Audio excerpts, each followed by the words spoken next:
નમસ્કાર વિદ્યાર્થી મિત્રો, હું રમેશ વાગડિયા આપ સૌનું સ્વાગત કરું છું આજના લેક્ચરમાં. આજનો લેક્ચર આપણું જે રનિંગ ચેપ્ટર છે, રનિંગ ચેપ્ટર આપણે નહીં કહેતા એમ પણ કહી શકીએ કે ભાઈ જેને ગયા લેક્ચરમાં આપણે શરૂ કર્યું છે.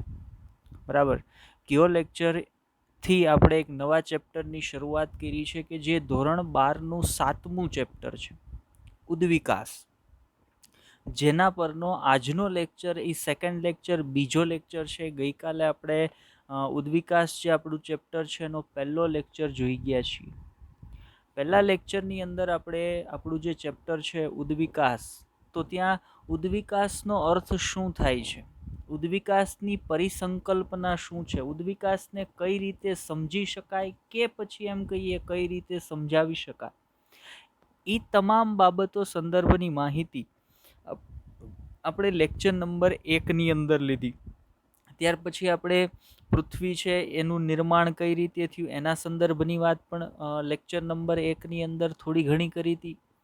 ત્યાર પછી આપણે એવી કંઈક માહિતીઓ પણ જોઈ છે કે ભાઈ કઈ રીતે પૃથ્વી પર જીવ છે એ અસ્તિત્વમાં આવ્યો. હા, એના માટે રજૂ થયેલી વિવિધ થિયરીઓની આપણે વાત કરી હતી. હજી આપણી પાસે એક પ્રશ્ન એમનેમ છે, હજી આપણને કોઈ એવો પાક્કો જવાબ નથી મળ્યો કે ભાઈ જેનાથી આપણે એવું કહી શકીએ કે ભાઈ હા, પૃથ્વી પર જીવન ઉત્પત્તિ આ પ્રકારે થઈ છે. એવી કોઈ પાક્કી થિયરી હજી આપણને નથી મળી જેના આધારે એમ કહી શકીએ. અત્યાર સુધી આપણે માત્ર એવા વાદની ચર્ચા કરી છે જે વાદ આપણને એવું સમજાવે છે અથવા તો એવી માહિતી આપે છે કે કદાચ આ પ્રકારે પૃથ્વી પર જીવન છે એ અસ્તિત્વમાં આવ્યું હશે અથવા પૃથ્વી પર જીવન છે એની ઉત્પત્તિ થઈ હશે. તો એવા કયા કયા વાદની આપણે ચર્ચા કરી છે? તો આપણે એવી વાત ગયા લેક્ચરમાં કરતા હતા કે ભાઈ ઘણા વૈજ્ઞાનિકો એવું માને છે કે ભાઈ જીવન છે એ પૃથ્વી પર અસ્તિત્વમાં આવ્યું જ નથી. જીવન એ બીજા કોઈ ગ્રહ પરથી પૃથ્વી પર આવ્યું છે અને પછી પૃથ્વી પર એનો વિકાસ છે એ થયો છે. તો આવો એક વાદ પણ હતો કે જેને ઉલ્કા પાષાણવાદ તરીકે ઓળખવામાં આવે છે. ઘણા વૈજ્ઞાનિકો એવું પણ માનતા હતા કે પૃથ્વી પર જીવન છે એ અજૈવિક વસ્તુઓ, જેમ કે આપણે એમ કહી શકીએ ભાઈ કીચડ છે, કાદવ છે, માટી છે, એવા અજૈવિક ઘટકોની અંદરથી જીવન છે એ અસ્તિત્વમાં આવ્યું છે, જેને અજીવજનનવાદ તરીકે આપણે ઓળખતા હતા. ઘણા વૈજ્ઞાનિકોએ એવું પણ કીધું, જેમાં આપણે ફ્રાન્સિસ્કો રેડ્ડીની વાત કરી હતી, જેની સાબિતી સ્પષ્ટપણે લુઈસ પાસ્ચરે છે એ આપી હતી. તો એની પણ આપણે વાત કરી હતી કે જે જીવજનનવાદ હતો, જેના મંતવ્ય પ્રમાણે જીવન અસ્તિત્વમાં કઈ રીતે આવે તો ભાઈ પૃથ્વી પર જીવન એ પૂર્વ અસ્તિત્વ ધરાવતા સજીવોની અંદરથી જ અસ્તિત્વમાં આવ્યું છે. એટલે કે નવા સજીવો હંમેશા પૂર્વ અસ્તિત્વ ધરાવતા સજીવોમાંથી ઉદ્ભવ પામે છે. તો આવું કહેનાર એક વાદ હતો જેને આપણે જીવજનનવાદ કહીએ છીએ. ફ્રાન્સિસ્કો રેડ્ડીએ એની પ્રયોગાત્મક સાબિતી આપી હતી. ત્યાર પછી એની વિશેષ સાબિતી છે એ લુઈસ પાસ્ચર નામના વૈજ્ઞાનિકે છે એ આપી હતી. ત્યાર પછી ઘણા લોકો એવું પણ માનતા હતા કે ભાઈ વિશિષ્ટ રીતે પૃથ્વી પર સજીવો છે એ અસ્તિત્વમાં આવી ગયા હતા. ઘણા એ સમયના પાદરીઓ હતા, એણે એવી પણ માહિતી આપી હતી કે ભાઈ જેને આપણે સ્વયંસ્ફુરિત જનનવાદ કહેતા હતા. એ એવું કહેતા હતા કે ભાઈ તમે એક પરસેવાથી ભીંજાયેલો શર્ટ લઈ લ્યો, એની અંદર થોડાક ઘઉંને બાંધી દો તો 21 દિવસ પછી એની અંદરથી ઉંદર બની જાય છે. તો આવું માનવાવાળા વૈજ્ઞાનિકો પણ હતા, અથવા તો આવું માનવામાં પણ આવતું હતું. એવી થિયરીઓ પણ રજૂ થયેલી છે. તો આ બધી થિયરીઓ પર આપણે ચર્ચા કરી હતી ગયા લેક્ચરની અંદર, બરાબર. પણ છતાંય આ તમામ ચર્ચાઓના અંતે આપણો એક પ્રશ્ન એમને ઊભો હતો, બરાબર. કદાચ આપણે એવું માની લઈએ કે ભાઈ જે જીવજનનવાદ છે જે ફ્રાન્સિસ્કો રેડ્ડી અને લુઈસ પાસ્ચર છે, અત્યારે આપણે એવું માની લઈએ છીએ ચાલો કે ભાઈ લુઈસ પાસ્ચર અને ફ્રાન્સિસ્કો રેડ્ડીએ જે વાદની રજૂઆત કરી, જેમાં એણે એવું કીધું હતું કે ભાઈ પૂર્વ અસ્તિત્વ ધરાવતા જે કંઈ જીવો છે એમાંથી નવા સજીવો છે અસ્તિત્વમાં આવ્યા હતા. તો એક પ્રશ્ન હજી આપણો એમનેમ યથાવત રહે છે. કયો પ્રશ્ન છે? તો પ્રથમ સજીવ, હા, એક એ માની લઈએ આપણે કે ભાઈ નવા સજીવો છે એ પૂર્વ અસ્તિત્વ ધરાવતા સજીવોમાંથી ઉદ્ભવ પામે છે, પણ પહેલો વહેલો સજીવ પૃથ્વી પર કઈ રીતે ઉદ્ભવ પામ્યો હતો એ પ્રશ્ન હજી આપણો એમનેમ છે, યથાવત છે. તો આજના લેક્ચરની અંદર એ પ્રશ્નના સોલ્યુશન લેવાનો આપણે પ્રયત્ન કરશું. બરાબર, કે એવા વૈજ્ઞાનિકો હતા કે જેણે એવી પણ સમજૂતી આપી કે ભાઈ પ્રથમ સજીવ છે એ વિવિધ રસાયણો દ્વારા અથવા તો રાસાયણિક ઉદ્વિકાસ દ્વારા પ્રથમ જીવ છે એ પૃથ્વી પર અસ્તિત્વમાં આવ્યો અથવા તો પ્રથમ જીવનો ઉદ્ભવ થયો હતો. કોણ હતા એવા વૈજ્ઞાનિકો? તો ઓપેરિન અને હાલ્ડેને નામના વૈજ્ઞાનિક હતા. બરાબર, એના વિશે આગળ આપણે ચર્ચા કરીશું, પણ અત્યારે માત્ર હું તમને એવી માહિતી આપું છું. ગયા લેક્ચરની અંદર આપણે આ યુનિટની શરૂઆત કરી તો ત્યાં મેં તમને આ પ્રકારની માહિતી આપી હતી. ત્યાં મેં તમને એવું પણ ઉલ્લેખ કર્યો હતો કે આ ચેપ્ટરને આપણે ચેપ્ટર તરીકે નથી સમજવાનું. આ ચેપ્ટર છે એ આપણો એટલે કે મનુષ્ય જાતિ કે પૃથ્વી પર અસ્તિત્વ ધરાવતા કોઈ પણ સજીવનો ઇતિહાસ છે. આ ચેપ્ટર છે એ માત્ર એક ભણવા ખાતર ભણવાનું ચેપ્ટર નથી, પણ આની અંદરથી આપણને ઘણું બધું જાણવા મળશે કે ભાઈ આપણે શું હતા, શેમાંથી બન્યા છીએ, આવું કેમ થયું છે. આ તમામ બાબતો, આ તમામ રહસ્યો પરથી પડદા છે ને એ દૂર થશે. આ ચેપ્ટરનો અંત આવશે ને ત્યાં સુધી, મતલબ ચેપ્ટર ખૂબ જ ઇન્ટરેસ્ટિંગ થવાનું છે. માત્ર જરૂરિયાત શું છે? માત્ર જરૂરિયાત મને ચેપ્ટરમાં ઇન્ટરેસ્ટ ઊભો થવો જોઈએ, એટલે ઓટોમેટિકલી બધી જ વસ્તુ મને ઇઝી પણ લાગવા માંડે અને બધી જ વસ્તુમાં મને ઇન્ટરેસ્ટ પણ પડવા માંડે. ચાલો, તો બીજી વધારાની ચર્ચા નથી કરતા, આપણે લેક્ચરમાં આગળ વધીએ છીએ. તો આજે મેં તમને કીધું એમ કઈ બાબતની આપણે ચર્ચા કરવાના છીએ? તો આજે આપણે ચર્ચા કરવાના છીએ કે ભાઈ પ્રથમ જીવ છે એ પૃથ્વી પર કઈ રીતે અસ્તિત્વમાં આવ્યો હતો.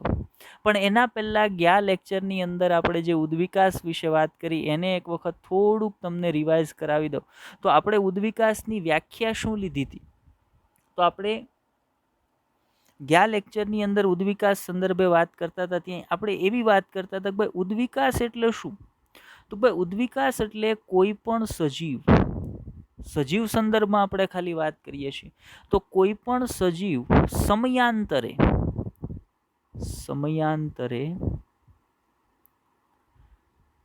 પોતાના નબળા લક્ષણોના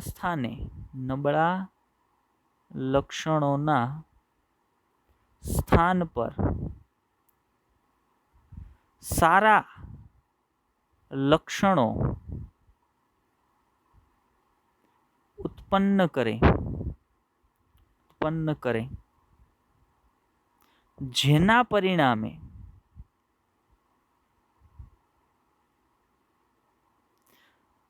નવા સજીવોનું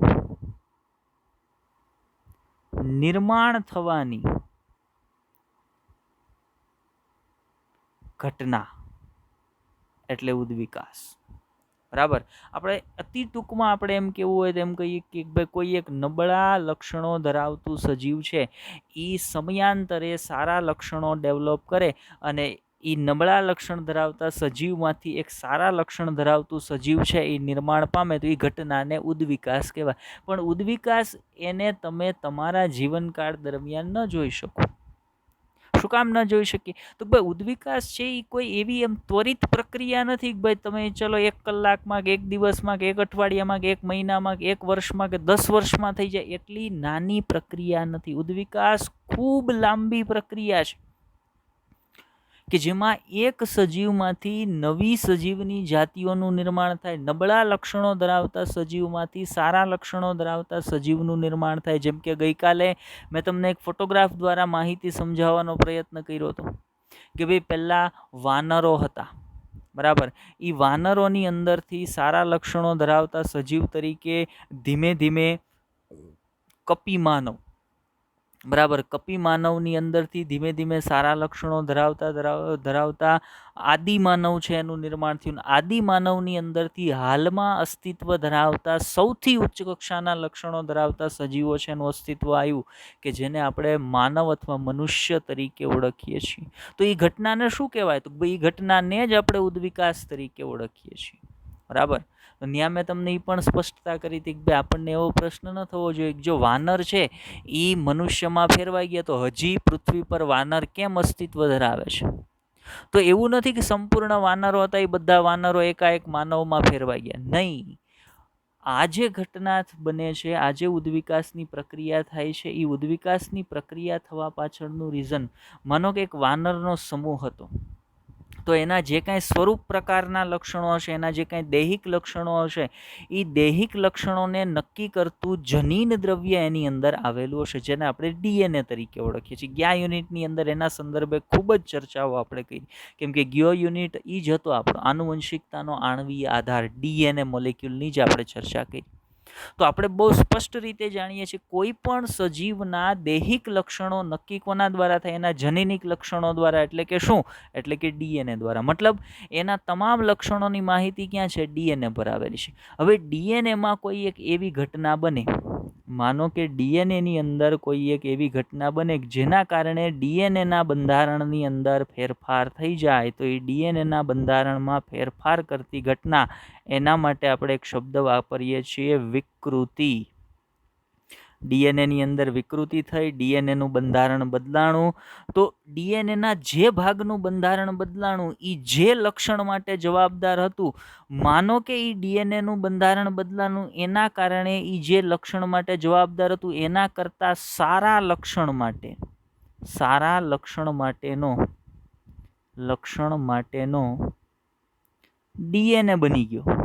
બરાબર. પહેલા જે ડીએનએ હતો એ એક નબળા લક્ષણ માટેની માહિતી ધરાવતો હતો, પણ એમાં વિકૃતિ થઈ, એમાં મ્યુટેશન આવ્યું, ને મ્યુટેશનના પરિણામે ડીએનએનું બંધારણ બદલાણું, અને એ જે નવો ડીએનએ બન્યો, બંધારણ બદલાઈને વિકૃતિ પામેલો જે નવો ડીએનએ બન્યો, જો આવું જ થાય, સારા લક્ષણ ધરાવતો ડીએનએ જ બને એવું જરૂરી નથી. પણ આપણે એવું વિચારીએ કે ભાઈ વિકૃતિ થઈને એના કારણે સારા લક્ષણ ધરાવતો ડીએનએ બન્યો, તો એનો અર્થ એવો થાય કે જે નબળા લક્ષણ ધરાવતું સજીવ હતું ને, હવે એની અંદરથી જે નવો સજીવ ઉત્પન્ન થશે જેની અંદર આ પ્રકારનો વિકૃતિ પામેલો સારા લક્ષણવાળો ડીએનએ છે, એ પૂર્વ નબળા લક્ષણ ધરાવતા સજીવ કરતાં એક નવા સજીવ તરીકે અસ્તિત્વમાં આવશે, કે જે જૂના સજીવ કરતાં કંઈક સારા લક્ષણ ડેવલપ કરતું હશે. એમ ક્રમશઃ એની અંદર ફરી પાછા વિકૃતિ થાય, સારા લક્ષણો આવે, ફરી પાછી વિકૃતિ થાય, સારા લક્ષણો આવે, અને ક્રમશઃ નબળા લક્ષણ ધરાવતા સજીવમાંથી એક સારા લક્ષણ ધરાવતા સજીવનું નિર્માણ થાય, જેને આપણે શું કહીએ? તો ભાઈ જે ઘટનાને આપણે ઉદ્વિકાસ કહીએ. મતલબ ઉદ્વિકાસ પણ ક્યાંથી થાય છે? તો ભાઈ ડીએનએના બંધારણમાં ફેરફારથી. માનો સૌથી જૂના સજીવ તરીકે અહીંયા ડાયનાસોર છે, એના ડીએનએની અંદર પરિવર્તન થતાં થતાં ટોપ પર અત્યારે વાત કરીએ તો ભાઈ કોણ છે? તો ભાઈ અહીંયા જુઓ, મનુષ્ય છે એ અસ્તિત્વમાં આવ્યા છે. તો આ આખી ઘટના છે એને શું કહીએ? તો ભાઈ આખી ઘટના છે એને આપણે ઉદ્વિકાસ તરીકે ઓળખીએ છીએ. ચલો આગળ વધીએ. આજના લેક્ચરમાં આ સંદર્ભ આપણે આ બધી માહિતીઓની ચર્ચા આપણે ગયા લેક્ચરમાં કરી છે, પણ એમ છતાં હજી મેં તમને હમણાં કીધું ને, પહેલી સ્લાઇડમાં સમજૂતી આપતો હતો ત્યારે આપણો એક પ્રશ્ન હજી એમને ઊભો છે. ગઈકાલે ઉદ્વિકાસ સંદર્ભે આટલી ચર્ચાઓ આપણે કરી, આટલી થિયરીઓ બીજી જે ઉદ્વિકાસ સંદર્ભે, જાતિ નિર્માણ સંદર્ભે, જીવ ઉત્પત્તિ સંદર્ભે આટલા બધા વાદ, આટલી બધી થિયરીઓની ચર્ચા કરી, પણ એક પ્રશ્ન હજી એમને ઊભો હતો આપણો. શું છે એ પ્રશ્ન? ચાલો સમજીએ. એ પ્રશ્નની ચર્ચા કરીએ આપણે. તો આપણો પ્રશ્ન હતો કે પૃથ્વી પર સૌ પ્રથમ જીવ કેવી રીતે અસ્તિત્વમાં આવ્યા હશે? બરાબર. કેમ કે ગઈકાલે એક પ્રયોગાત્મક સમજૂતી દ્વારા એક વાદ છે ને એને આપણે સમજ્યા હતા, જે આપણને લુઈસ પાસ્ચરે સમજાવ્યો હતો, ફ્રાન્સિસ્કો રેડ્ડીએ સમજાવ્યો હતો, કે ભાઈ સજીવો છે એ પૂર્વ અસ્તિત્વ ધરાવતા સજીવોમાંથી ઉદ્ભવ પામે છે.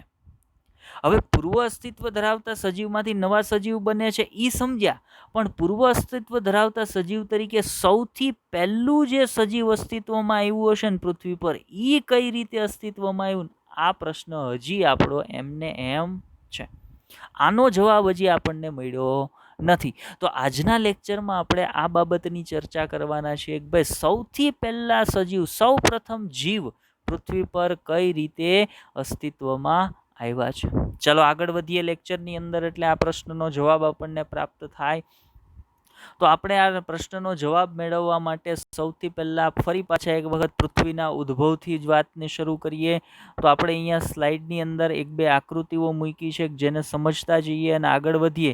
તો જ્યારથી આપણે પૃથ્વીના ઉદ્ભવથી વાત લઈએ, તો ગઈકાલે આપણે તમને આંકડાકીય માહિતીઓ છે એ સમજાવી હતી કે ભાઈ કઈ રીતે કયા સમયે પૃથ્વીનો ઉદ્ભવ છે એ થયેલો છે, પૃથ્વી બ્રહ્માંડનો ઉદ્ભવ આજથી કેટલા સમય પૂર્વ થયેલો છે, પૃથ્વીનો ઉદ્ભવ છે આજથી કેટલા સમય પૂર્વ થયેલો છે, આ તમામ પ્રથમ સજીવ છે એ પૃથ્વી પર ક્યારે અસ્તિત્વમાં આવ્યો, આ તમામ માહિતીઓ છે એ આપણે ગઈકાલના લેક્ચરમાં તમને સમજાવી હતી. અને એ બધી માહિતીઓ, જેટલી આંકડાકીય માહિતીઓ મેં ગઈકાલના લેક્ચરમાં તમને સમજાવી છે ને, એ તમામ માહિતીઓ છે ને એ ખૂબ જ ઇમ્પોર્ટન્ટ છે. જેમ કે મેં તમને એવું કીધું હતું કે બ્રહ્માંડ છે એ આજથી 20 બિલિયન વર્ષ પૂર્વ છે એ અસ્તિત્વમાં આવ્યું હતું. ત્યાર પછી આપણે એવી વાત કરી હતી કે આપણી જે આકાશગંગા છે એ આકાશગંગાની અંદર આપણું સૌરમંડળ છે આજથી 4.5 બિલિયન વર્ષ પહેલા છે એ અસ્તિત્વમાં આવ્યું છે. પછી પ્રથમ જીવની ઉત્પત્તિની આપણે વાત કરી હતી કે પૃથ્વીની ઉત્પત્તિ બાદ 500 મિલિયન વર્ષ બાદ પૃથ્વી પર સજીવ છે એ દ્રશ્યમાન થયા હતા અથવા તો અસ્તિત્વમાં આવ્યા હતા. તો આ તમામ માહિતીઓ વિશે ગયા લેક્ચરમાં આપણે ચર્ચા કરી છે. ફરી પાછા ત્યાંથી જ આપણે ચર્ચા કરીએ કે ભાઈ પૃથ્વી જ્યારે અસ્તિત્વમાં આવી, આપણે એક થિયરી સમજ્યા હતા ગઈકાલે, જેને આપણે બિગ બેંગ થિયરી કહેતા હતા. બરાબર, બિગ બેંગ હાઇપોથિસિસ. જે બિગ બેંગ થિયરી આપણને શું સમજાવતી હતી? તો બિગ બેંગ થિયરી છે આપણને પૃથ્વીનો અને બ્રહ્માંડનો, પૃથ્વીનો સૌરમંડળનો ઉદ્ભવ કઈ રીતે થયો ને એની માહિતી છે એ આપણને આપતી હતી કે ભાઈ એક મોટા ધડાકા સાથે, બરાબર, જેને આપણે અકલ્પિત મોટો ભૌતિક વિસ્ફોટ કહી શકીએ, એવા મોટા ભૌતિક વિસ્ફોટ સાથે પૃથ્વી છે એ એક નાના કણ સ્વરૂપે અસ્તિત્વમાં આવી હતી. જ્યારે પૃથ્વી અસ્તિત્વમાં આવી ત્યારે પૃથ્વી કયા સ્વરૂપે હતી અથવા તો પૃથ્વી પરની પરિસ્થિતિ કેવી હતી, આદિ પૃથ્વીનું બંધારણ કયા પ્રકારનું હતું. આપણે અહીંયા વાતાવરણ લખ્યું છે, પણ આપણે એવી વાત કરીશું કે આદિ પૃથ્વીનું બંધારણ કયા પ્રકારનું હતું. તો આપણે બહુ સ્પષ્ટ રીતે એવું કહી શકીએ કે આદિ પૃથ્વીનું બંધારણ છે, આદિ પૃથ્વી છે એક ધગધગતો ગોળો હતો, એક ગરમ ગોળા સ્વરૂપે હતી. બરાબર, એક ગરમ ગોળા સ્વરૂપની હતી. ટેમ્પરેચરની વાત કરીએ તો આદિ પૃથ્વીનું ટેમ્પરેચર લગભગ 5000 થી 6000 ડિગ્રી સેન્ટીગ્રેડ જેટલું હતું. જ્યારે પૃથ્વીનું નિર્માણ થયું, એક ધગધગતા ગોળા સ્વરૂપે પૃથ્વી છે એ અસ્તિત્વમાં આવી, ત્યારે પૃથ્વી કયા સ્વરૂપે હતી? તો ભાઈ પૃથ્વી એક ધગધગતા ગોળા સ્વરૂપે હતી. પૃથ્વીના બંધારણમાં શું હતું? તો ભાઈ પૃથ્વીના બંધારણની અંદર આપણે એમ કહી શકીએ કે જેને આપણે શું કહીએ, એના માટેનો શબ્દ આગળ આપણે ઉલ્લેખ કર્યો છે પણ અત્યારે મારા મગજમાંથી નીકળે છે, જેમાંથી લાવા રસ નીકળે. ઓકે, ચાલો આગળ એની ચર્ચા હું તમને કરીશ. તો પૃથ્વી જ્યારે અસ્તિત્વમાં આવી ત્યારે કેવી હતી? તો અતિ ગરમ હતી, એક ધગધગતા ગોળા સ્વરૂપની હતી. ક્રમશઃ પૃથ્વી છે એ ધીમે ધીમે ઠરતી ગઈ. પૃથ્વી જેમ જેમ ઠરતી ગઈ એમ એમ એના બંધારણની અંદર ફેરફાર થતા ગયા. પૃથ્વીના બંધારણની અંદર વાયુઓ છે એ ધીમે ધીમે અસ્તિત્વમાં આવ્યા.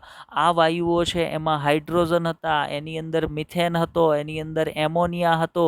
આ તમામની વચ્ચે પ્રક્રિયાઓ છે, આંતરક્રિયાઓ થવાની શરૂ થઈ. આ તમામ બાબતો વિશે આપણે આજના લેક્ચરની અંદર ચર્ચા કરવાના છીએ.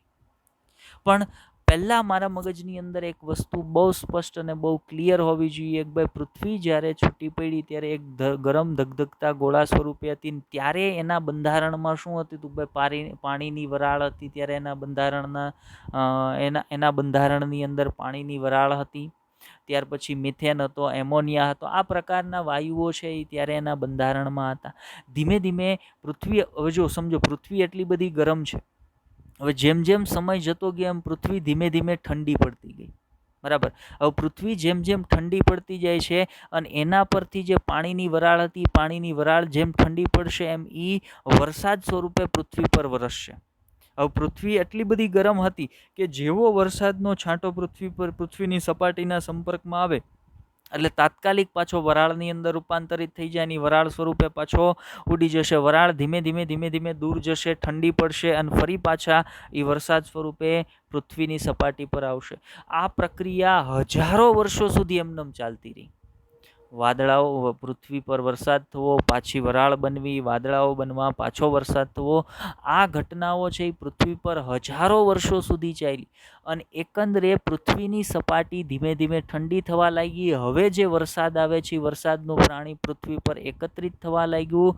પણ એ પાણી ક્યાં સ્વરૂપે હતું? ભાઈ, પાણી પૃથ્વી પર જે ખાડાઓ હતા એની અંદર એકત્રિત થવા લાગ્યું અને ત્યાં સમુદ્રનું નિર્માણ થયું. પણ એ સમયે સમુદ્ર પણ ક્યાં સ્વરૂપે હતા?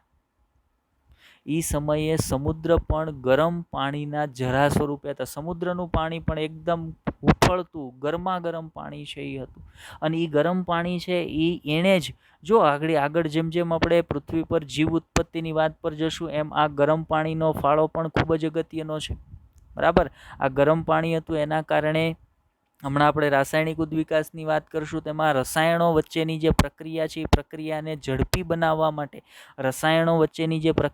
એને ઝડપી બનાવવા માટે ગરમ પાણી છે એ ઉત્તમ માધ્યમ તરીકે કામ કરે છે. આપણે એ પણ ચર્ચા કરીશું આજના લેક્ચરમાં કે પ્રથમ જીવ જે અસ્તિત્વમાં આવ્યો એ જમીન પર નહીં પણ ક્યાં પાણીની અંદર અસ્તિત્વમાં આવ્યો. તો પ્રથમ સજીવ સ્વરૂપ છે એ જમીન પર નહીં પણ પાણીમાં અસ્તિત્વમાં આવ્યું હતું. એવું કેમ? બરાબર, આ તમામ પ્રશ્નોની ચર્ચા છે આજના લેક્ચરની અંદર કરીશું. પણ અત્યારે મગજની અંદર શું ક્લિયર કરવાનું છે? તો ભાઈ આદિ પૃથ્વીનું જે વાતાવરણ હતું એ કેવું હતું? તો ભાઈ અતિ પ્રતિકૂળ હતું. બરાબર, ચલો એના સંદર્ભમાં આગળ આપણે થોડોક થિયરી પોર્શન મૂક્યો છે એના પર જઈએ. ઓકે, ઓપેરિન અને હાલ્ડેનની પરિસંકલ્પના પર પછી આવીએ. પહેલા આપણે આદિ પૃથ્વીના બંધારણની અંદર મેં તમને કીધું ને આગળ મને એક શબ્દ છે એ મગજમાંથી નીકળતો હતો એટલે સીધા આપણે થિયરી પોર્શન પર આવ્યા. પછી પાછા ઓપેરિન હાલ્ડેન સંકલ્પના પણ જઈએ. તો જે સમયે પૃથ્વીનું નિર્માણ થયું તે સમયે પૃથ્વી પર પરિસ્થિતિ ખૂબ જ ઊંચા તાપમાનવાળી હતી. એટલે મેં તમને કીધું એમ એક તો પૃથ્વી છે એ અતિ ગરમ હતી, ધગધગતા ગોળા સ્વરૂપે હતી. બીજું યસ, જો હવે નામ યાદ અહીંયા લખેલું છે એના પર જ્વાળામુખીઓ હતા.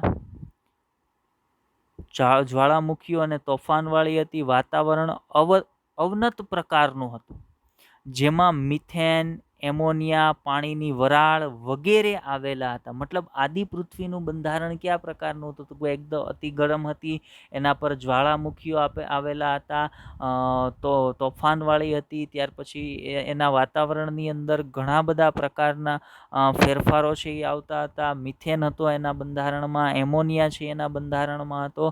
તો આ પ્રકારનું પૃથ્વીનું વાતાવરણ છે એ આદિ પૃથ્વીનું વાતાવરણ છે એ હતું. આપણે પુનઃ પાછા જે ફોટોગ્રાફ હતા ને એના પર આવીએ તો જુઓ, નીચેના ફોટોગ્રાફની અંદર પહેલા ફોટોગ્રાફમાં પૃથ્વીને ધગધગતા ગોળા સ્વરૂપની આપણે બતાવી છે. બીજા ફોટોગ્રાફની અંદર જોશો તો અહીંયા પૃથ્વી જે છે એની સપાટી તમને બતાવી છે ને એના પર આ પ્રકારના જ્વાળામુખીઓ છે એ તમને બતાવેલા છે. બરાબર, પછી આદિ પૃથ્વીના વાતાવરણની અંદર અહીંયા વીજળીના ચમકારાઓ થવા, ઉલ્કા પડવી, આ બધી ઘટનાઓ છે આદિ પૃથ્વીના બંધારણની અંદર સતત રીતે થતી રહેતી હતી. આ તમામ ઘટનાઓ જે છે, આ તમામ પરિસ્થિતિઓ છે, આ તમામ પરિસ્થિતિઓએ જીવ ઉત્પન્ન થવાની પ્રક્રિયામાં ખૂબ જ અગત્યનો ફાળો છે એ આપેલો છે. બરાબર, ચાલો આપણે જઈએ.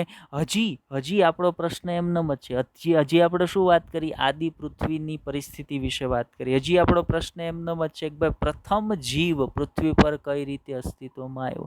હવે આ પ્રશ્નને સમજાવવા માટે બે વૈજ્ઞાનિકોએ પોતાની થિયરી છે એ રજૂ કરી હતી. થિયરીને ઓપેરિન અને હાલ્ડેનની પરિસંકલ્પના કહે છે. પૃથ્વી પર પ્રથમ સજીવ છે, પ્રથમ જીવ કઈ રીતે અસ્તિત્વમાં આવ્યો, આને સમજાવતા બે વૈજ્ઞાનિકોએ પોતાની થિયરી અથવા પરિસંકલ્પના રજૂ કરી હતી. કયા બે વૈજ્ઞાનિકે? ઓપેરિન અને હાલ્ડેને નામના બે વૈજ્ઞાનિકો હતા. એણે પોતાની થિયરી છે એ રજૂ કરી હતી જેને આપણે ઓપેરિન અને હાલ્ડેનની પરિસંકલ્પના કહીએ છીએ. એને બીજું શું કહેવાય? તો ભાઈ ઓપેરિન અને હાલ્ડેનની પરિસંકલ્પનાને રાસાયણિક ઉદ્વિકાસ તરીકે પણ ઓળખવામાં આવે છે. એણે શું કીધું હતું? એણે કીધું હતું ઉદ્વિકાસની શરૂઆત રસાયણોથી થયેલી છે, અણુઓથી થયેલી છે. બરાબર, ઉદ્વિકાસની શરૂઆત છે એ અણુઓથી થયેલી છે. હમણાં આપણે જો મેં તમને આદિ પૃથ્વીની પરિસ્થિતિ એક વખત પાછી શું કામ અહીંયા ભણાવી? આ લેક્ચરમાં, ગયા લેક્ચરમાં એની ચર્ચા કરેલી હોવા છતાં પણ અહીંયા એક વખત પાછી મેં એની ચર્ચા શું કામ કરી? તો ભાઈ એના વિશેની માહિતી તાજેતરમાં મેં લીધેલી જરૂરી છે કે જેથી કરીને હું હાલ જે ઓપેરિન અને હાલ્ડેનની પરિસંકલ્પના સમજવાનો પ્રયત્ન કરવાનો છું, એ સમજવામાં મને સરળતા રહી. ચલો, હવે ઓપેરિન અને હાલ્ડેને જે રાસાયણિક ઉદ્વિકાસની માહિતી આપી હતી એ શું હતો? તો ભાઈ એણે એવું કીધું હતું કે આદિ પૃથ્વીની જે પરિસ્થિતિ હતી, બરાબર, આદિ પૃથ્વીની જે પરિસ્થિતિ હતી, અહીંયા તમારી સામે એક ફોટોગ્રાફની અંદર આપણે તમને આદિ પૃથ્વીનું બંધારણ છે એ બતાવવાનો પ્રયત્ન કર્યો છે. તો આદિ પૃથ્વીના બંધારણની અંદર શું શું હતું? તો ભાઈ જ્વાળામુખીઓ છે એ આવેલા હતા. ત્યાર પછી તો ભાઈ અતિ ગરમ પરિસ્થિતિ હતી, હમણાં મેં તમને જેમ વાત કરી એમ. હવે આ સિવાય આદિ પૃથ્વીના બંધારણની અંદર વિવિધ અણુઓ, વાયુઓ છે એ આવેલા હતા. ક્યાં ક્યાં વાયુઓ હતા? તો ભાઈ હાઇડ્રોજન છે એ આદિ પૃથ્વીના બંધારણની અંદર આવેલો હતો. નાઇટ્રોજન છે એ આદિ પૃથ્વીના બંધારણની અંદર આવેલો હતો. ઓક્સિજન છે એ આદિ પૃથ્વીના બંધારણની અંદર આવેલો હતો. પાણીની વરાળ છે એ આદિ પૃથ્વીના બંધારણની અંદર આવેલી હતી. જેમ કે તમે અહીંયા જોઈ શકો છો, H2નો મોલેક્યુલ બતાવ્યો છે, હાઇડ્રોજન બતાવ્યો છે, કાર્બન ડાયોક્સાઇડ છે એ આવેલો હતો, નાઇટ્રોજન છે એ આવેલો હતો, પાણીનો અણુ છે એ આવેલો હતો. આ તમામ ઘટકો છે એ અહીં હાજર હતા. હવે ગઈકાલે મેં એક વાત કરી હતી કે અલ્ટ્રાવાયોલેટ કિરણો જે સૂર્યના પડતા હતા, એણે સૌથી પહેલાં શું કર્યું હતું કે એણે પાણીના અણુને તોડી નાખ્યો હતો. બરાબર, એણે શું કર્યું હતું? પાણીના અણુને તોડી નાખ્યો હતો. શેની અંદર? તો ભાઈ ઓક્સિજન અને હાઇડ્રોજનના મોલેક્યુલની અંદર, O2 અને H2. બરાબર, આમ તો O2 નહીં લખીએ આપણે, ઓક્સિજન અને હાઇડ્રોજનના મોલેક્યુલની અંદર એને તોડી નાખ્યો હતો. કોણે? સૂર્યમાંથી આવતા જે યુવી કિરણો હતા એણે. હવે હાઇડ્રોજન છે એ હળવો વાયુ હતો, એટલે એ વાતાવરણની અંદર પ્રસરવા લાગ્યો. પરિણામે આદિ પૃથ્વીનું વાતાવરણ હતું ને કેવું થઈ ગયું હતું? રિડ્યુસ થઈ ગયું હતું. રિડ્યુસ, બરાબર, રિડ્યુસિંગ હતું. અને આ રિડ્યુસ વાતાવરણ હતું ને એણે જ પૃથ્વી પર જીવન ઉત્પત્તિની પ્રેરણા કરી.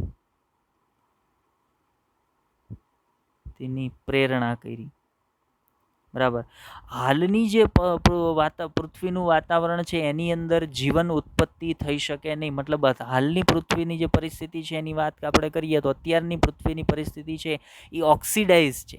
ત્યારની જે હતી કેવી હતી? તો ભાઈ રિડ્યુસ્ડ હતી. એના પર્યાવરણ, એના વાતાવરણની અંદર હાઇડ્રોજન છે એ પુષ્કળ પ્રમાણની અંદર હતો. અને બીજી સૌથી અગત્યની વાત કે હાઇડ્રોજન છે ને એ ખૂબ જ સક્રિય વાયુ હતો. હાઇડ્રોજન છે એ ખૂબ જ સક્રિય વાયુ હતો. અને આ હાઇડ્રોજન ખૂબ જ સક્રિય વાયુ તરીકે જુદા જુદા અણુઓ સાથે સંયોજાવાનો શરૂ થયો. કેમ કે પૃથ્વીના વાતાવરણની અંદર આ સિવાય પણ ઘણા બધા ઘટકો હતા. જેમ કે આપણે એમ કહીએ કે હાઇડ્રોજન છે એ ઓપેરિન અને હાલ્ડેનની આ પરિસંકલ્પના હું તમને સમજાવું તો એણે શું કીધું હતું? તો ભાઈ પૃથ્વીના આદિ વાતાવરણની અંદર જે હાઇડ્રોજન હતો એ હાઇડ્રોજન ધીમે ધીમે માનો કે નાઇટ્રોજન સાથે સંયોજાય છે. અને શેનું નિર્માણ કર્યું? તો ભાઈ એણે એમોનિયાનું નિર્માણ કર્યું. ત્યાર પછી હાઇડ્રોજન ઓક્સિજન સાથે પુનઃ સંયોજિત થાય છે. એણે શેનું નિર્માણ કર્યું? તો ભાઈ પાણીનું નિર્માણ છે એ કર્યું. હાઇડ્રોજન છે એ કાર્બન સાથે સંયોજાણો, એને શેનું નિર્માણ કર્યું? તો ભાઈ એણે મિથેનનું CH4 મિથેનનું નિર્માણ કર્યું. તો શરૂઆતમાં આવા અણુઓ છે એ પૃથ્વી પર અસ્તિત્વમાં આવ્યા. અને આ બધું બનવા પાછળ ઘણા બધા પરિબળો છે એ જવાબદાર હતા. એક તો પૃથ્વીનું રિડ્યુસ વાતાવરણ હતું એ, ત્યાર પછી આદિ પૃથ્વીના પર્યાવરણની અંદર જે પરિસ્થિતિ હતી એ પરિસ્થિતિમાં વીજળીના ચમકારા છે એ શક્તિના ખૂબ જ અગત્યના સ્ત્રોત તરીકે વર્તતા હતા. બરાબર, કેમ કે મોલેક્યુલના જોડાણ માટે બે અણુઓ વચ્ચે પ્રક્રિયા થઈ અને ત્રીજો અણુ બનવાની પ્રક્રિયા માટે, અણુઓના સંયોજનની પ્રક્રિયા માટે શક્તિ, ઉર્જાની જરૂર હોય. બરાબર, ઉદાહરણ તરીકે હાઇડ્રોજન અને નાઇટ્રોજનની આપણે વાત કરીએ તો એ બેના સંયોજનથી એમોનિયા છે એ બન્યો. પણ એના નિર્માણ માટે ઉર્જાની જરૂર પડે જેથી કરીને હાઇડ્રોજન અને નાઇટ્રોજન એકબીજા સાથે સંયોજાઈ શકે. તો ત્યાં ઉર્જાના સ્ત્રોત તરીકે કોણ વર્તતું હતું? ત્યાં ઉર્જાના સ્ત્રોત તરીકે સૂર્યમાંથી આવતા જે પ્રકાશના કિરણો છે એની વાત કરીએ, ત્યાર પછી વીજળીના જે ચમકારા છે એની વાત કરીએ, ત્યાર પછી આદિ પૃથ્વીનું જે રિડ્યુસ વાતાવરણ, હાઇડ્રોજનયુક્ત વાતાવરણ હતું એની આપણે વાત કરીએ. આ તમામ પરિબળો છે એ આદિ પૃથ્વીના બંધારણમાં એવા હતા કે જેણે જીવ ઉત્પત્તિની ઘટના છે એ પ્રેરી. બીજું સાથે સાથે એક વસ્તુ યાદ રાખજો કે આદિ પૃથ્વીના બંધારણની અંદર મેં તમને હમણાં આગળ વાત કરી એમ સતત રીતે વરસાદ આવવાનો શરૂ હતો. વરસાદનું પાણી છે એ એકઠું થતું હતું, વળી પાછું વરાળ સ્વરૂપે આવતું. આ ઘટના હજારો વર્ષો સુધી ચાલી. પૃથ્વીની સપાટી છે એ ધીમે ધીમે ઠંડી થવા લાગી, પૃથ્વી પર પાણી એકત્રિત થવા લાગ્યું. હવે જ્યારે વરસાદ સ્વરૂપે પાણી પૃથ્વી પર આવે છે ત્યારે જે વાતાવરણના વાયુઓ છે એ પણ પાણી સાથે પાણીની અંદર, પાણીની સપાટીની નીચે એકઠા થવા માંડ્યા. મતલબ જે રાસાયણિક ઘટકો, જે રાસાયણિક અણુઓ જેને આપણે સૂક્ષ્મ અણુઓ તરીકે ઓળખાવીએ, એ બધા ક્યાં એકઠા થવા માંડ્યા? તો ભાઈ એ બધા પાણીના તળિયે એકઠા થવા માંડ્યા. અને ત્યાં એ તમામ અણુઓ વચ્ચે ક્રિયાઓ થવાની શરૂ થઈ. કેમ કે ત્યાંનું જે વાતાવરણ હતું એમાં શું હતું? તો ભાઈ ગરમ પાણી હતું. બરાબર. એક તો જલીય માધ્યમ છે એ રાસાયણિક પ્રક્રિયા થવા માટે ઉત્તમ માધ્યમ છે, પહેલી વાત. બરાબર. તમે બધા કેમેસ્ટ્રીના સ્ટુડન્ટ છો એટલે એ આઈડિયા તમને હોવો જોઈએ કે જલીય માધ્યમ છે એ રસાયણોની પ્રક્રિયા માટે ખૂબ જ ઉત્તમ માધ્યમ છે. બીજું, પાણી છે એ થોડુંક ગરમ હતું એટલે એનર્જીના સોર્સ તરીકે પણ વર્તશે. પ્રમાણમાં પ્રક્રિયાઓ કેવી બનશે? તો ભાઈ ઝડપી બનશે. હવે સૌથી પહેલાં શું થયું? તો ભાઈ અણુઓ હતા. નાઇટ્રોજનનો અણુ હતો, હાઇડ્રોજનનો અણુ હતો, એ જોડાણા એટલે સૂક્ષ્મ અણુ એમોનિયા છે એ અસ્તિત્વમાં આવ્યો. બરાબર. કાર્બન અને હાઇડ્રોજન જોડાણા મિથેનનો અણુ અસ્તિત્વમાં આવ્યો. ઓક્સિજન અને હાઇડ્રોજન જોડાણા પાણીનો અણુ છે એ અસ્તિત્વમાં આવ્યો. હવે એ બધા ક્યાં ભેગા થયા? તો ભાઈ એ બધા પાણીની અંદર ધીમે ધીમે વરસાદનું પાણી એકઠું થયું ને આ બધા સૂક્ષ્મ અણુઓ છે એ પાણીની અંદર એકત્રિત થવા લાગ્યા. આ સૂક્ષ્મ અણુઓની વચ્ચે આંતર પ્રક્રિયાઓ શરૂ થઈ. જેમ કે એમોનિયા અને મિથેનનું સંયોજન થયું. એટલે શું અસ્તિત્વમાં આવ્યું? તો ભાઈ એમોનિયા અને મિથેનના સંયોજનથી અસ્તિત્વમાં આવ્યું એમિનો એસિડ. બરાબર. પાણીનો અણુ અને મિથેનનો અણુ છે એ એકબીજા સાથે સંયોજન શું અસ્તિત્વમાં આવ્યું? તો ભાઈ શર્કરાનો અણુ છે એ અસ્તિત્વમાં આવ્યો. બરાબર. ત્યાર પછી એમિનો એસિડના અણુઓ એકબીજા સાથે સંયોજન પ્રોટીનનો અણુ બની ગયો. તો આ રીતે ક્રમબદ્ધ રીતે રસાયણોની વચ્ચે પ્રક્રિયાઓ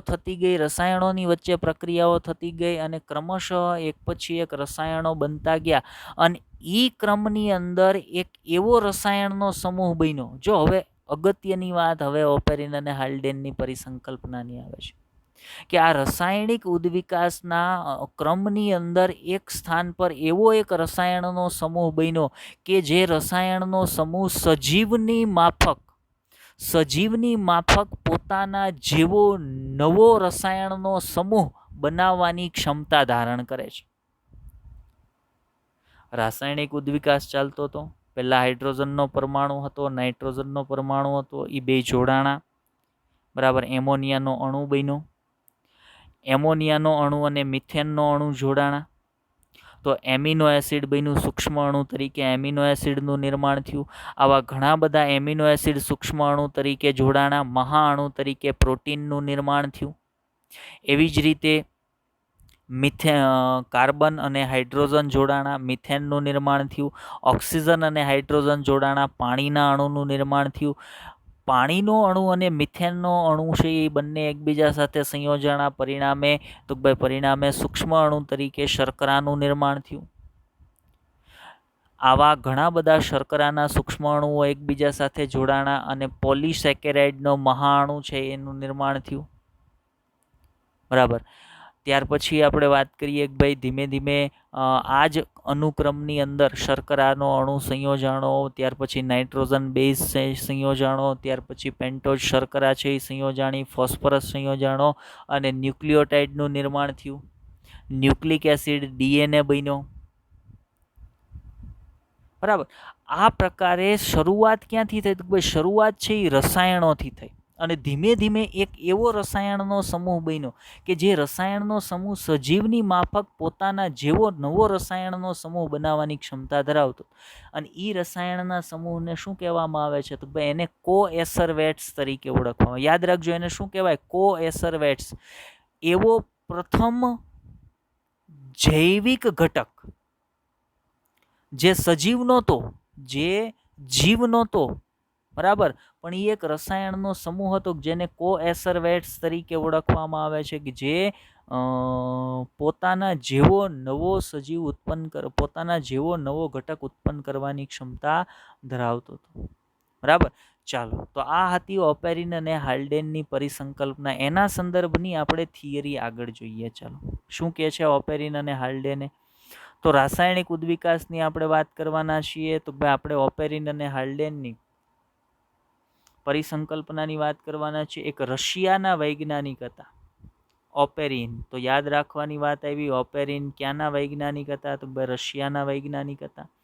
અને એક ઇંગ્લેન્ડના વૈજ્ઞાનિક હતા હાલ્ડેને. આઈએમપી ઇંગ્લેન્ડના વૈજ્ઞાનિક હતા હાલ્ડેને દર્શાવ્યું કે પૂર્વ અસ્તિત્વ ધરાવતા અજૈવિક કાર્બનિક અણુઓ કોણ કોણ? અજૈવિક કાર્બનિક અણુઓ એટલે CH3 કાર્બનિક અણુ, મિથેનની વાત કરીએ આપણે, એમિનો એસિડની વાત કરીએ આપણે, બરાબર, એમોનિયાની વાત કરીએ આપણે. આ બધા જે અજૈવિક કાર્બનિક અણુઓ હતા, કે જેની અંદર તમે પ્રોટીનની વાત લઈ લ્યો, જેની અંદર તમે આરએનએની વાત લઈ લ્યો, જેની અંદર તમે એમિનો એસિડની વાત લઈ લ્યો, આ બધા શું હતા? અજૈવિક કાર્બનિક અણુઓ હતા. એમાંથી જીવન આવ્યું હોવું જોઈએ. ઓપેરિન અને હાલ્ડેન શું માનતા હતા? ઓપેરિન અને હાલ્ડેન એવું માનતા હતા કે આદિ પૃથ્વીના બંધારણની અંદર જે આ બધા કાર્બનિક અણુઓ હતા, આ કાર્બનિક અણુઓની અંદરથી જ જીવન છે એ અસ્તિત્વમાં આવ્યું છે. જીવનનો ઉદ્ભવ છે એ આવા કાર્બનિક અણુઓની અંદરથી જ થયો છે. જીવનની રચના રાસાયણિક ઉદ્વિકાસ પછી નિર્માણ પામેલ હશે. બરાબર, જીવન ક્યારે બન્યું હશે? રાસાયણિક ઉદ્વિકાસ બાદ.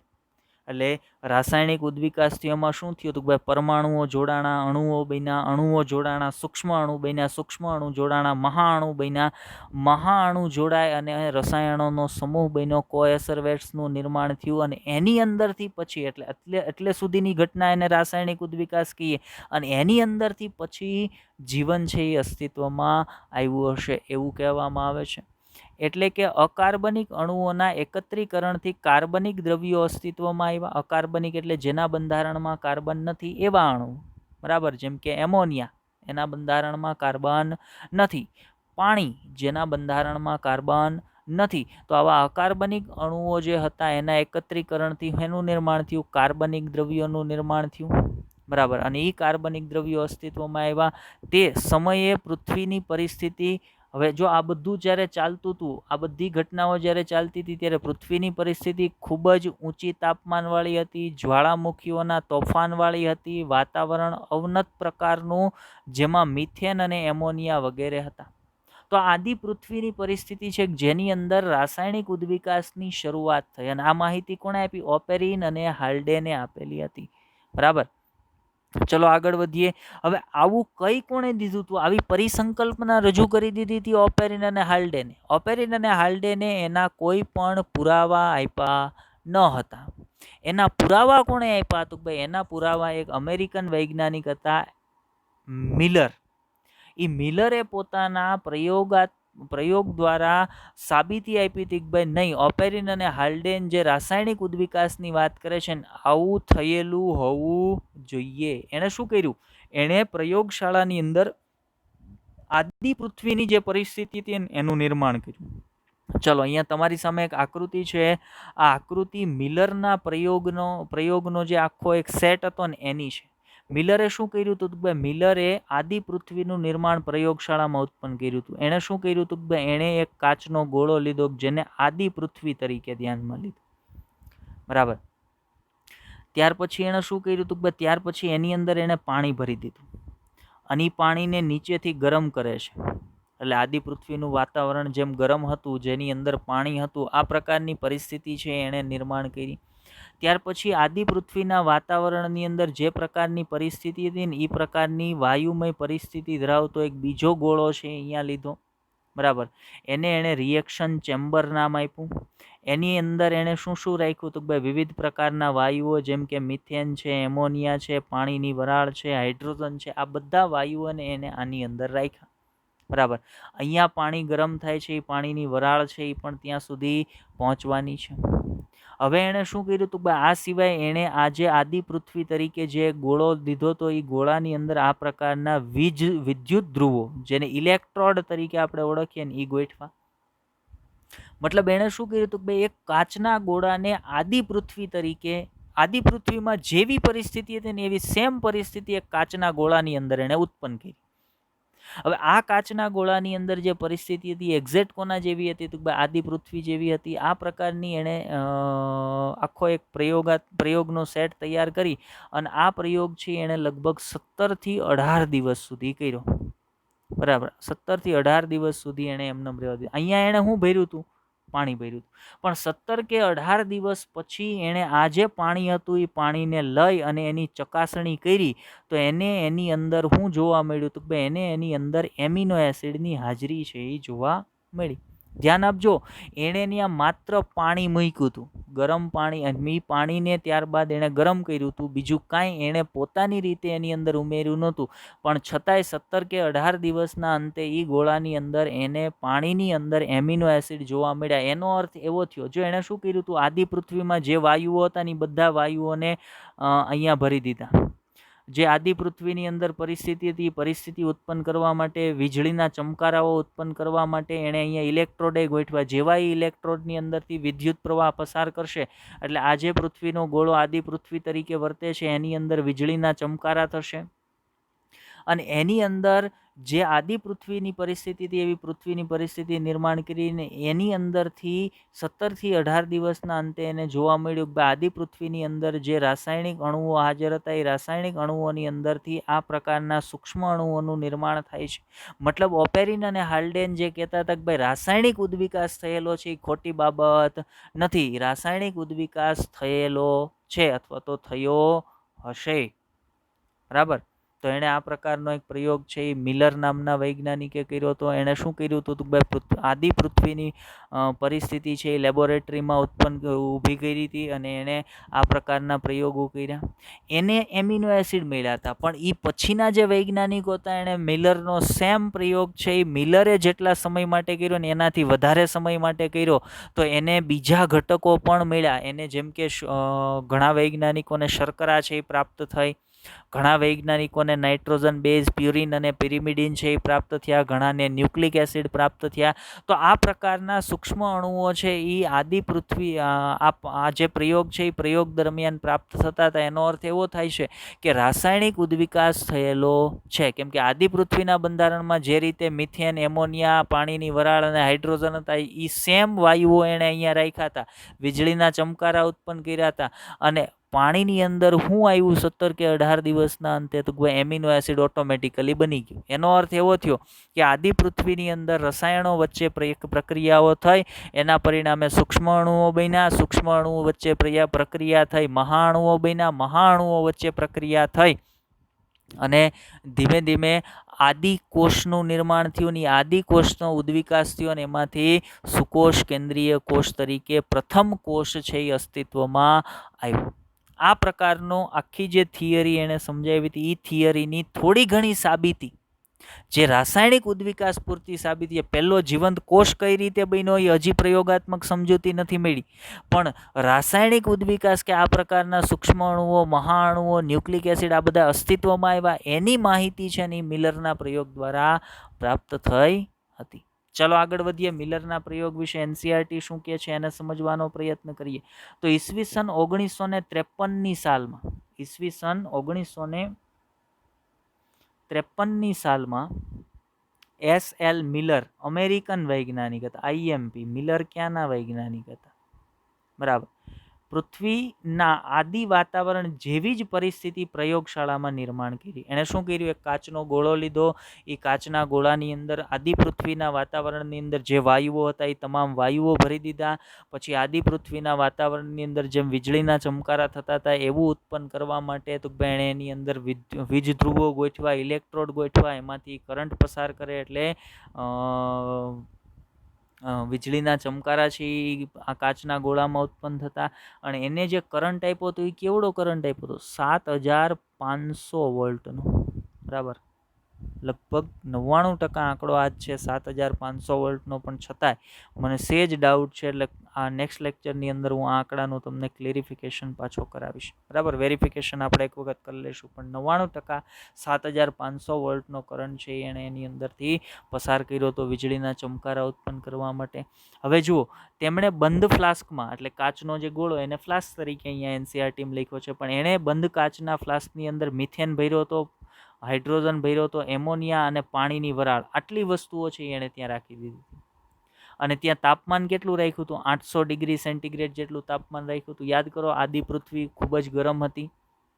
આ સિવાય બીજું શું કર્યું? તો ભાઈ મિશ્ર કરી ઇલેક્ટ્રોડ ગોઠવી વિદ્યુત ઉર્જા ઉત્પન્ન મુક્ત કરાવી. બરાબર, એટલે મેં તમને કીધું એમ ગોળાની અંદર આ બધા વાયુઓ ભરી દીધા, તાપમાન ખૂબ જ ઊંચું રાખ્યું, 800 ડિગ્રી સેન્ટીગ્રેડ જેટલું, અને જે ઇલેક્ટ્રોડ ગોઠવા હતા એમાંથી વિદ્યુત ઉર્જા મુક્ત કરાવી, જેના કારણે આદિ પૃથ્વીમાં જે પ્રકારની પરિસ્થિતિ ઉત્પન્ન હતી એ પ્રકારની સેમ પરિસ્થિતિ છે એને પોતાના પ્રયોગમાં ઉત્પન્ન કરી. 17 થી 18 દિવસ સુધી એણે આ પ્રયોગ ચાલુ રાખ્યો, અને પ્રયોગના અંતે તેમણે જોયું કે તેમાં એમિનો એસિડનું નિર્માણ થયું છે. હવે એમિનો એસિડ તો એણે ઉમેર્યા નહોતા, છતાં એમિનો એસિડ બન્યા. એનો અર્થ એવો થયો કે મિથેન, એમોનિયા, મતલબ આ જે રાસાયણિક અણુઓ હતા ને એની અંદર ઉમેરેલા, એની વચ્ચે આંતર પ્રક્રિયા થઈ છે અને એ અણુમાંથી સૂક્ષ્મ અણુઓ છે એનું નિર્માણ થયું છે.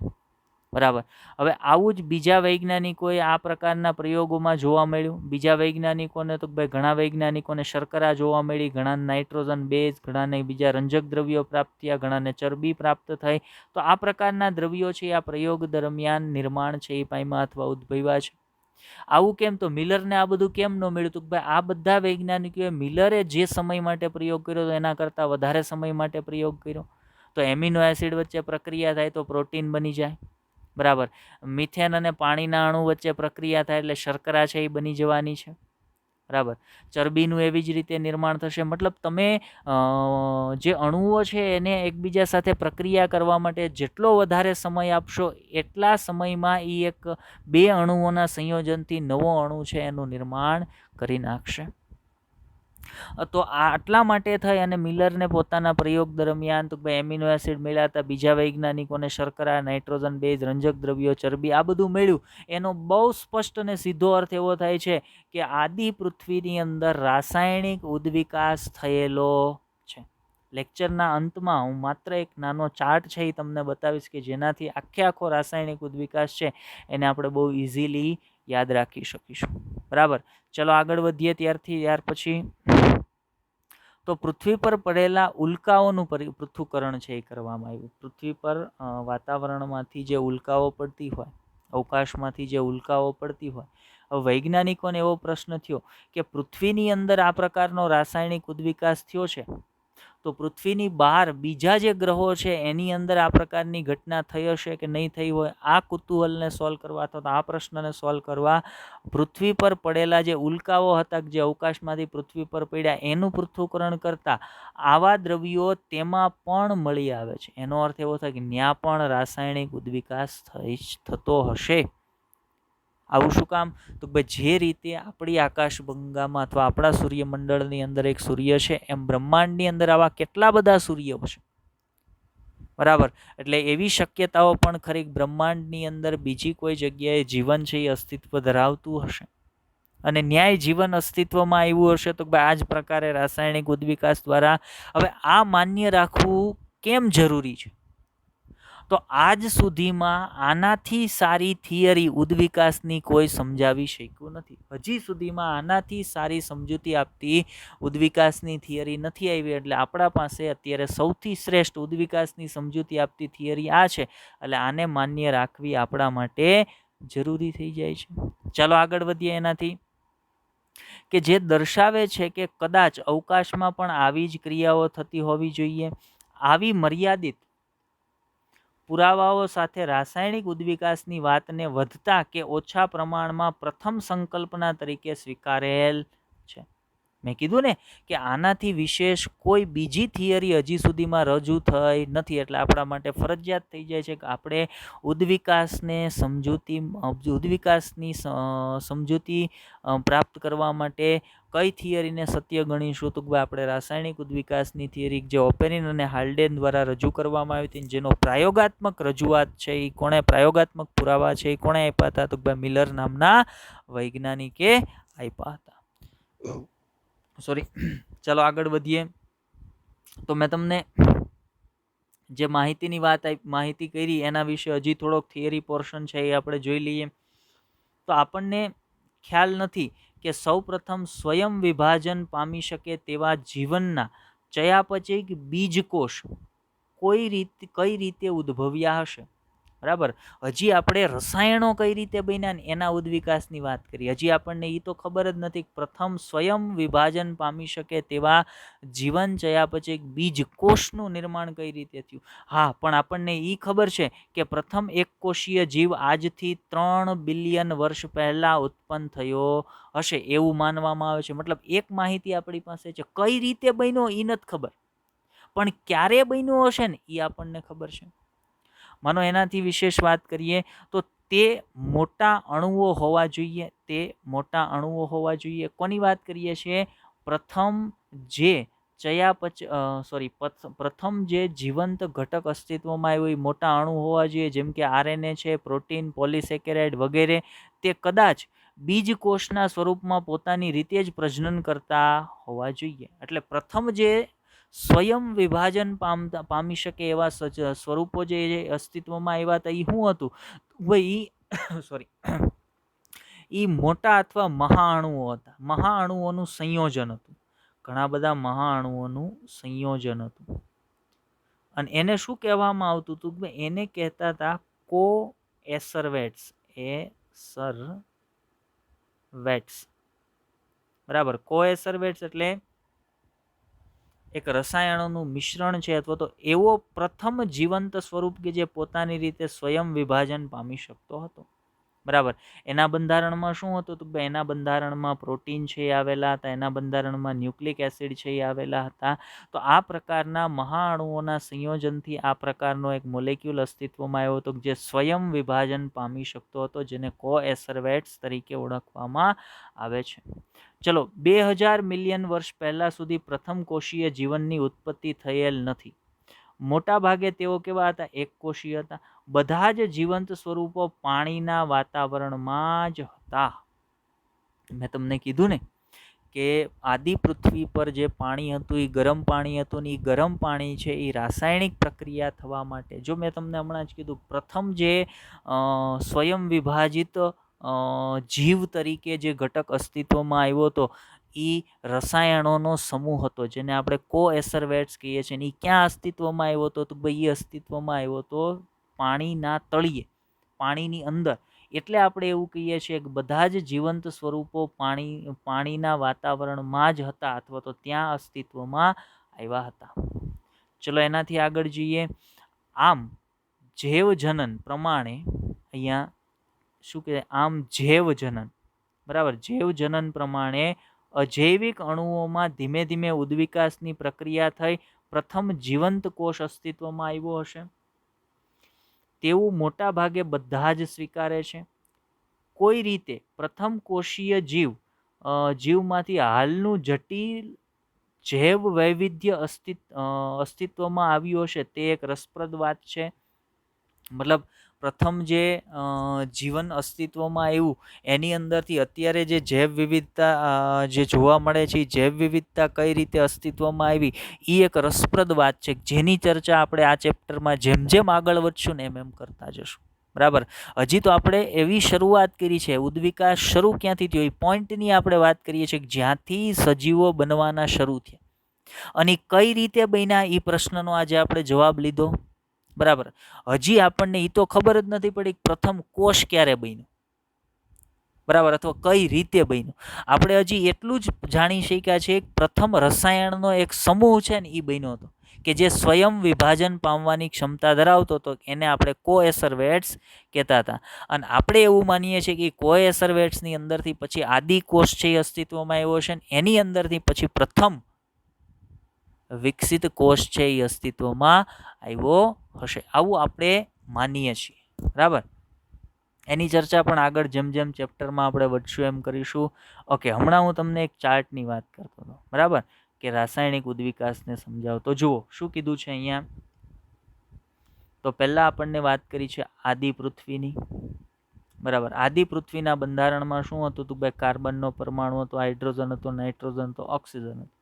આ પરમાણુઓ વચ્ચે આંતર પ્રક્રિયાઓ થવા માટે ઘણા બધા પરિબળો જવાબદાર હતા. આદિ પૃથ્વીનું વાતાવરણ કેવું હતું? રિડ્યુસ હતું.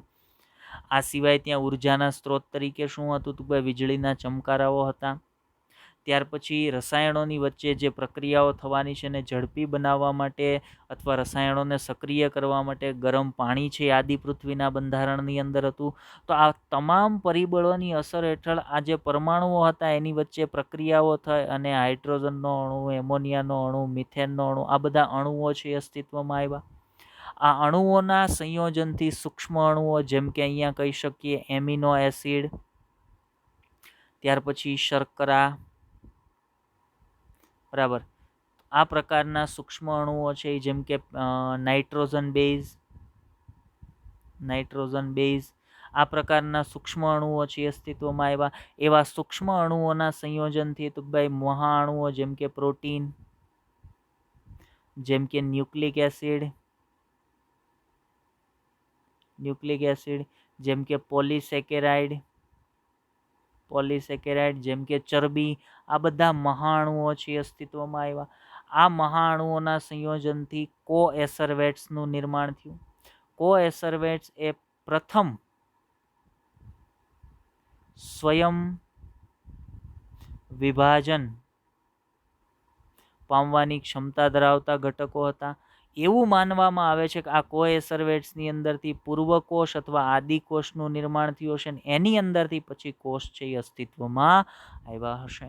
તો આ સંપૂર્ણ ચાર્ટ આપણને આખો જે રાસાયણિક ઉદ્વિકાસ છે ને એને અતિ ટૂંકમાં અને વ્યવસ્થિત રીતે કે જેનાથી આપણને યાદ રાખવો સરળ પડે ને એ સંદર્ભમાં સમજાવે છે. કન્સેપ્ટ માટે આગળ જેટલી મેં થિયરી તમને કીધી બધી મારે યાદ રાખવી ફરજિયાત છે. એને સમજવી, યાદ તો ઓટોમેટિકલી રહી જશે કેમ કે આ કોઈ ગોખવી પડે એવી બાબત છે જ નહીં. આને માત્ર મારે ધ્યાનથી એક વખત સમજવાનું છે. એક વખત હું ધ્યાનથી માહિતીને સમજી લઉં એટલે ઓટોમેટિકલી બધી જ વસ્તુ ક્રમબદ્ધ રીતે ગોઠવાતી જશે. બરાબર, તો આ માહિતી મારે માત્ર વ્યવસ્થિત રીતે એક વખત સમજી લેવાની છે અને યાદ રાખવા માટે આ ચાર્ટને એક વખત યાદ રાખી લઈએ એટલે ઓટોમેટિકલી બધું જ એક ક્રમમાં મારા માઇન્ડની અંદર ગોઠવાઈ જશે. બરાબર, ચાલો, તો આ પ્રકારે રાસાયણિક ઉદ્વિકાસ છે એ આદિ પૃથ્વીની અંદર થયો હતો. જે કોણે આપણને માહિતી આપી હતી, જે સંકલ્પના ઓપેરિન અને હાલ્ડેને રજૂ કરી હતી, જેની પ્રાયોગાત્મક રજૂઆત છે એ કોણે કરી હતી? તો ભાઈ યુરી અને મિલર. આમ તો અહીંયા ખાલી મિલરની વાત કરી છે પણ આ પ્રયોગ યુરી અને મિલર નામના બે વૈજ્ઞાનિકે કર્યો હતો અને યુરી અને મિલરનો પ્રયોગ જ કહેવાય છે. ચાલો, તો આજના લેક્ચરની અંદર આપણે આટલી માહિતીની ચર્ચા કરવાની હતી અથવા આટલી બાબતોની ચર્ચા કરવાની હતી. હવે આપણે પહોંચી ગયા છીએ લેક્ચરના એન્ડ પોર્શન પર. તો છેલ્લે આપણે તમને કંઈક કામ સોંપીશું ગયા લેક્ચર આધારિત. ચાલો, તો આપણે થોડાક તમને હોમવર્કના પ્રશ્નો છે એ ગયા લેક્ચર આધારિત આપી દઈએ છીએ. તો તમારો પહેલો ક્વેશ્ચન લખજો. પૃથ્વી, ક્વેશ્ચન 1, પૃથ્વી ની ઉત્પત્તિ બાદ ખાલી જગ્યા સમય પછી પૃથ્વી પર જીવ દ્રશ્યમાન થયા. ક્વેશ્ચન નંબર 1 કે પૃથ્વીની ઉત્પત્તિ બાદ ખાલી જગ્યા સમય પછી પૃથ્વી પર જીવ દ્રશ્યમાન થયા. ક્વેશ્ચન નંબર 2 હોમવર્કનો ક્વેશ્ચન બીજો. બ્રહ્માંડ આજથી કેટલા વર્ષ પૂર્વ અસ્તિત્વમાં આવ્યું? બ્રહ્માંડ આજથી કેટલા વર્ષ પૂર્વ અસ્તિત્વમાં આવ્યું છે? ક્વેશ્ચન નંબર 3, પૃથ્વીની રચના કેટલા વર્ષ પૂર્વ થવાનું માનવામાં આવે છે? પૃથ્વીની રચના આજથી કેટલા વર્ષ પૂર્વ થવાનું માનવામાં આવે છે? એની રચના ક્યારે થઈ હતી? ત્યાર પછી ક્વેશ્ચન નંબર 4, આપણું સૌરમંડળ જે આકાશગંગામાં આવેલું છે, આપણું સૌરમંડળ જે આકાશગંગામાં આવેલું છે તેનું નામ જણાવો. એટલે આકાશગંગાનું નામ છે એ તમારે આપવાનું છે. ચાલો, તો આ 4 હોમવર્કના ક્વેશ્ચન આજના લેક્ચરની અંદર આપણે તમને આપીએ છીએ. ચાલો, તો આજના લેક્ચરની અંદર બસ એટલું જ. લેક્ચરને ધ્યાનથી જોજો, સમજવાનો પ્રયત્ન કરજો. ન સમજાતી બાબતોને કોમેન્ટ કરજો, આપણે ફરી એક વખત તમને સમજાવીશું. Best of luck.